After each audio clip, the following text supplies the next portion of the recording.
Hi, everyone, and welcome to our March Family Chat. My name is Caroline Davis, and I'm the Graduate Assistant for Transition Programs. I plan and organize the family chats as well as the family newsletter. Today, we're going to be talking about maintaining motivation and what that looks like for students. And we have Katie, Brad, and Emma, who are current students at UNCW, and they're also health promotion peer educators, and I will let them introduce themselves.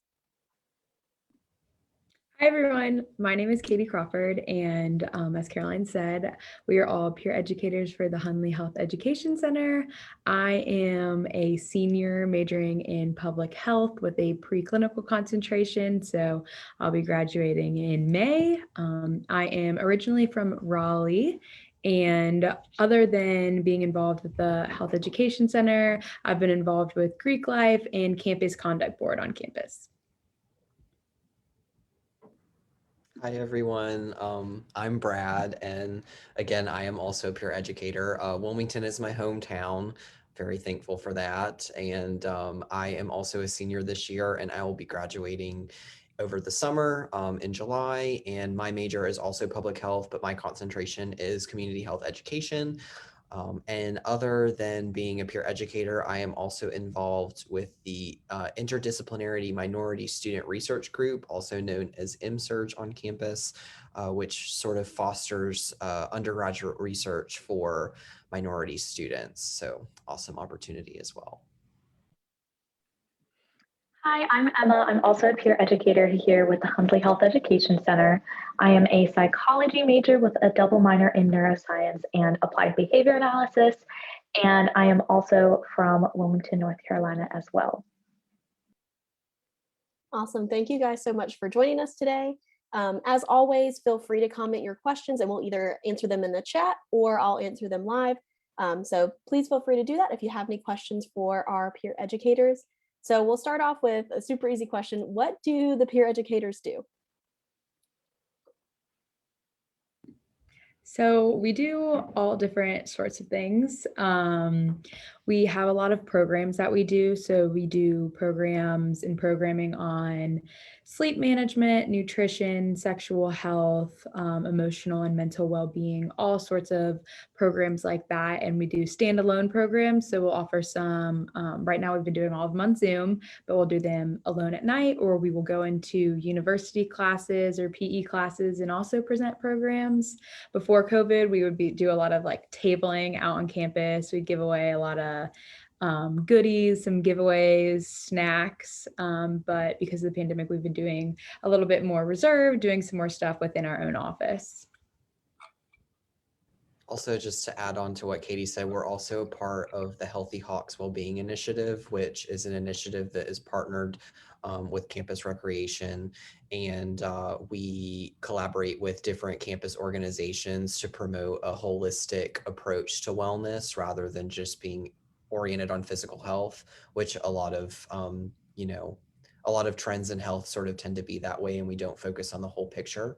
So we offer a lot of sessions on mindfulness, meditation, and we've been doing those virtually, but again, we will hopefully be doing them in person again soon. But yes, COVID has been interesting with transitioning all of our programs. This year, we've been doing a lot of things through our social media page on Instagram. We've grown quite a decent following on there. We'll do shortened versions of some of our programs and share lots of information with our campus community. We do a lot of fun giveaways on our Instagram as well.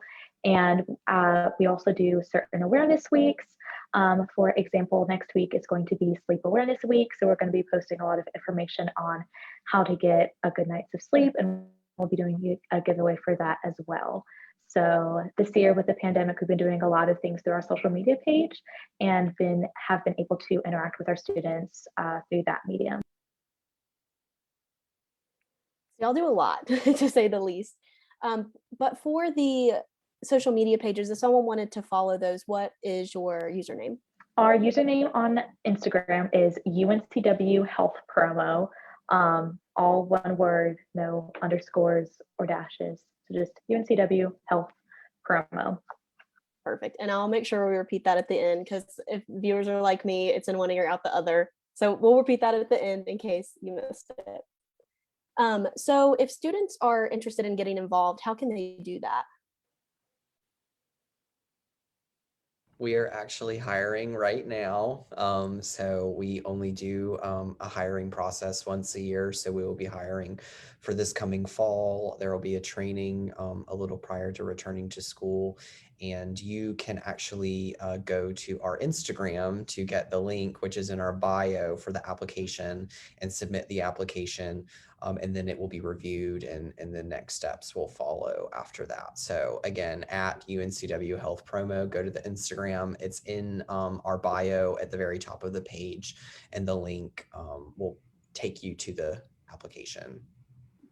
And to be able to apply, I guess you do have to Awesome. We didn't even have been a freshman, so you have had to had one year down at UNCW. But this is a paid position as well. We do get paid for the work that we do, and it's an awesome way to get involved on campus and grow your resume and learn so many professional skills. We do a lot of health writing and communications, public speaking, all of that kind of stuff. So it's a great way to definitely open yourself up and get involved on the campus. All right, I got kicked out. I think I didn't miss too much. That's awesome. We didn't do this on purpose, but it's perfect timing for their hiring. And then, so my next question for you all is about the removal of spring break and from the academic calendar, and how has that affected you personally, and how is that affecting students?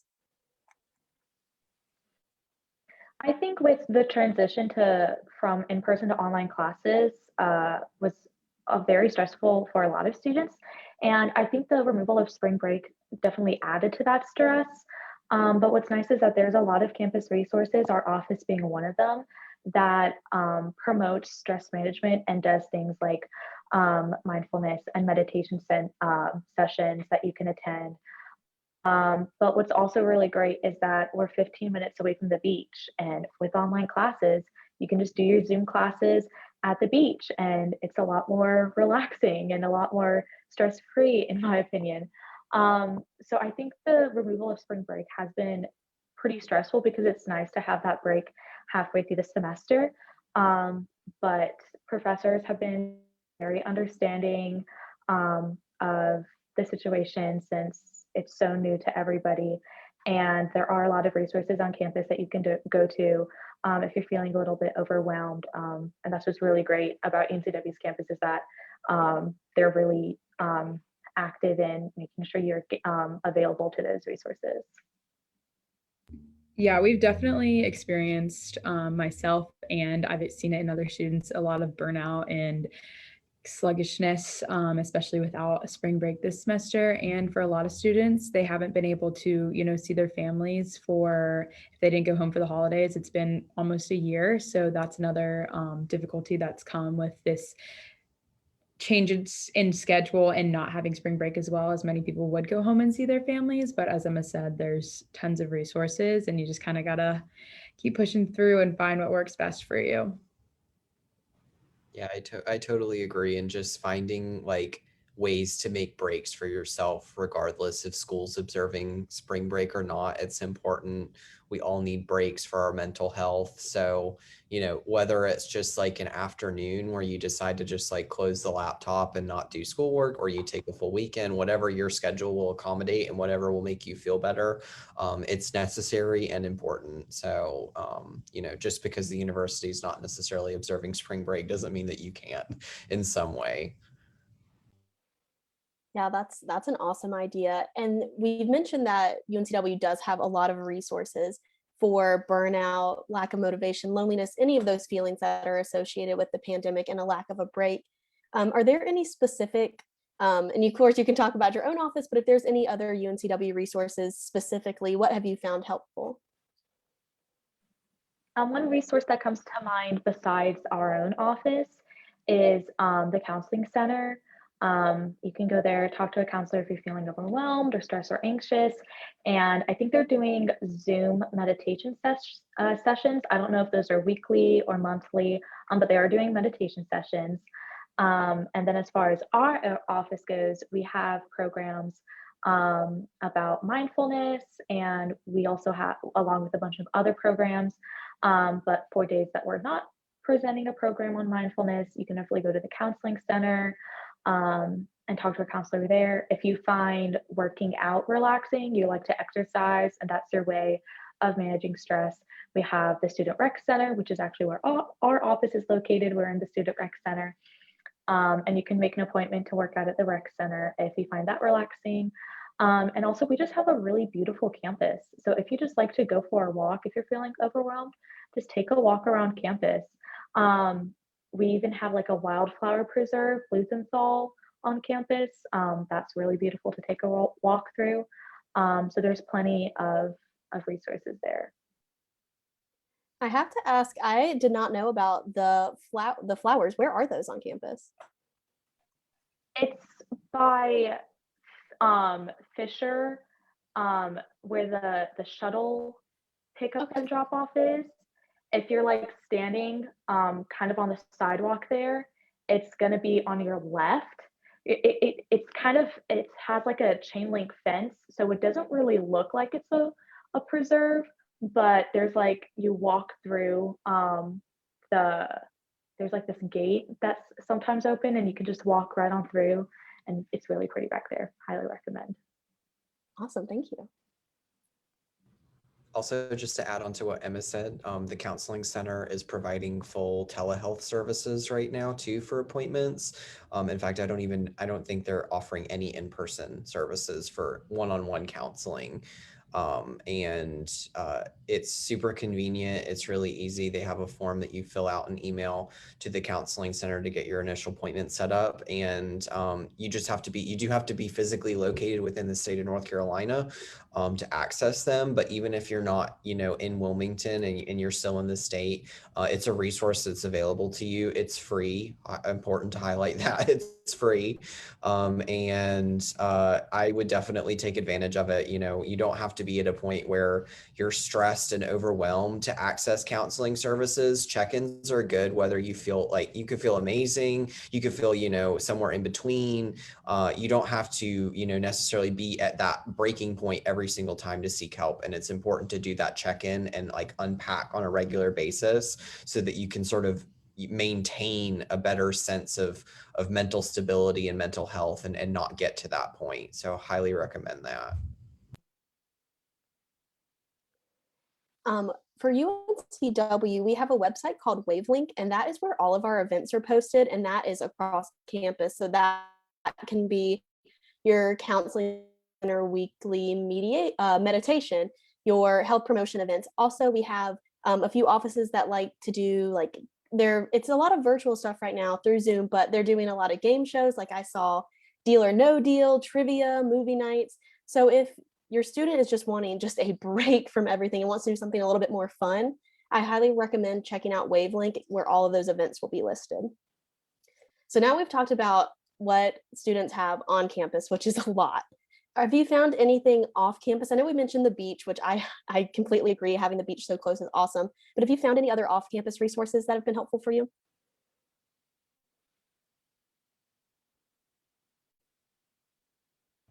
Recreationally, Wilmington is a very beautiful place with a lot of diverse places to do outdoor recreation. There's Longleaf Park, which is right down the street from UNCW. Halliburton Park is a great place. There's quite a few mountain biking trails if you like mountain biking. The Blue Clay mountain biking trail. There's the Brunswick Nature Preserve, which is in Brunswick County, our neighboring county, also a beautiful place to go. So I know that whenever I'm stressed out, I like to leash up my dogs and go for a nice walk, and everybody gets a little satisfaction from releasing those endorphins and getting physical activity up. But Also, if you are looking for more like mental health services or anything, I know that the Counseling Center has a database. I do not have that link directly available to me, but there is a database of external providers for counseling services and other types of mental health services that would be available in the area. So that's definitely a place to check out, to look for another provider if that's what you need to do. And we have great shopping and retail therapy definitely helps sometimes. So we have the mall right down the street, or Mayfair, and all the other local businesses that are sort of scattered around campus. So definitely lots to do. I really love our campus too, because it really is in the middle of like beach and downtown. So there's kind of three different aspects to Wilmington. So you got campus, and then you have downtown, and there's the beautiful Riverwalk, a lot of shops, Kilwin's great ice cream if you need some, sweet treat, and then the beach, which is like completely different as well. So off campus, there's going to be something, no matter what you want to do, there's something to do, and there's tons of resources like Brad was saying, but it's like three completely different aspects to one town, which is awesome. I've never thought of it that way, but you're totally right. And that is awesome. So we've talked about on campus, off campus. We talked about exercise and different things. Is there anything that hasn't been mentioned that really helps you for maintaining motivation, or suggestions that you have for students? I know Brad mentioned it earlier, like taking time for yourself, closing the computer, but I think it's really important to like schedule that time into your day. Maybe not every day, try to do it every day, but if you can't accommodate that into your schedule, at least every other day. And like, just like you would schedule class from 3 to 4, schedule me time from 3 to 4 and actually do it. I know I like to go for walks or ride bikes at the beach, and spend time with my roommates when we all have free time, but just really being outside now that the weather is starting to be really nice again. So I know that's what I kind of like to do to de-stress, but really scheduling it and really following that schedule. Schedule is like so big for me too, Katie. Like I have got to have my time where I say 7 o'clock is my cutoff time, and then like no more Outlook, no more Canvas, none of that.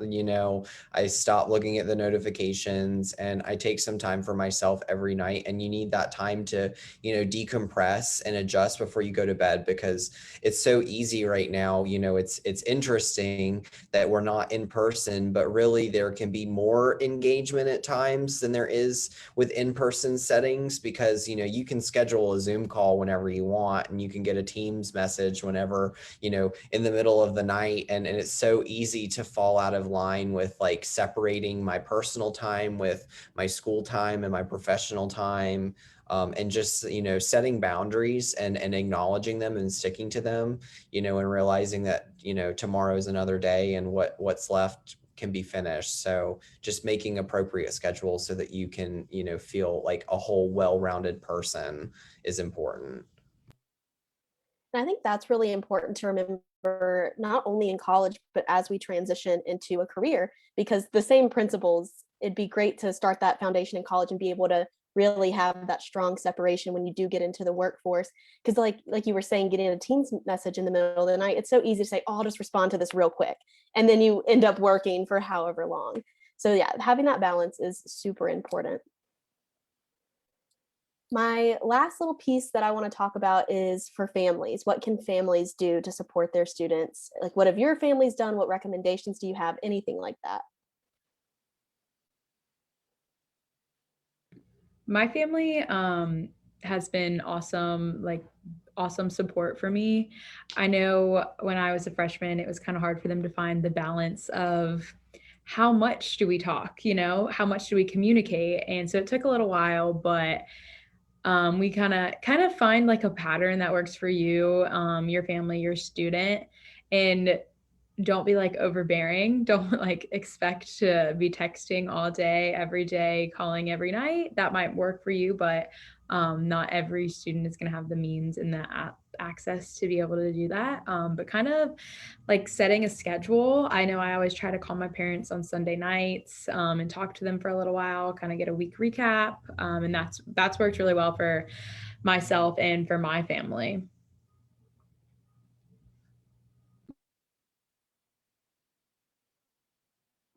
I would also just add that necessarily like it's easy whenever your student comes to you with a problem and you want to like offer immediate solutions. You know, they're bringing you things from class, they have a group project that someone's not doing something, or, you know, all sorts of things that come up while you're in school. But I would recommend, you know, not always necessarily jumping to solutions all the time, and just being a sounding board and like listening to them and making sure that they feel, you know, really heard, and that, you know, you recognize that like, wow, that's like, you know, that sounds like a struggle, or I, you know, just relating to them, and then jumping into that piece of like, well, this is what happened to me when I was in school, or, you know, you know, maybe you could try this or something, you know, rather than just immediately jumping into the solution, because it's just important to feel like heard and feel seen in a time where you're on a campus with 18,000 people, and, you know, it's easy to sort of feel like you fall into the cracks sometimes, and your family could be that support where you just go back and like unpack your day, and you just like, you know, if it was great, give them, you know, give them a high five, whatever, a virtual high five, whatever it needs to be. Or you know, if it was a bad day, then just like acknowledging that, and then, you know, talking about next steps. I'm really glad you said that, because that made me think of my own family. We like to say, do you want answers or do you want me to listen? And sometimes it's both, and sometimes it's one or the other. But then, like Brad said, you're not offering solutions if that's not what your student needs in that moment. Yeah, unless there's anything else you all want to add, we can wrap it up. Awesome. Well, thank you so much again for joining us today. I thoroughly enjoyed getting to meet y'all and talk to you. Um, as always, you can follow us on at UNCW Transitions, and you can follow the health promotion at peer educators at UNCW Health Promo. Those are both on Instagram. For the Transition Programs Family Newsletter that we publish monthly, if you would like to subscribe to that, you can go to uncw.edu/transitions, and then you'll click on the Family Programs tab, click on Family Resources, and then you can subscribe to that there. And as always, our Facebook live family chats will always be on Facebook and YouTube if you joined late or missed it live. But that is all that we have for you today. Thank you so much, and we'll be back in April.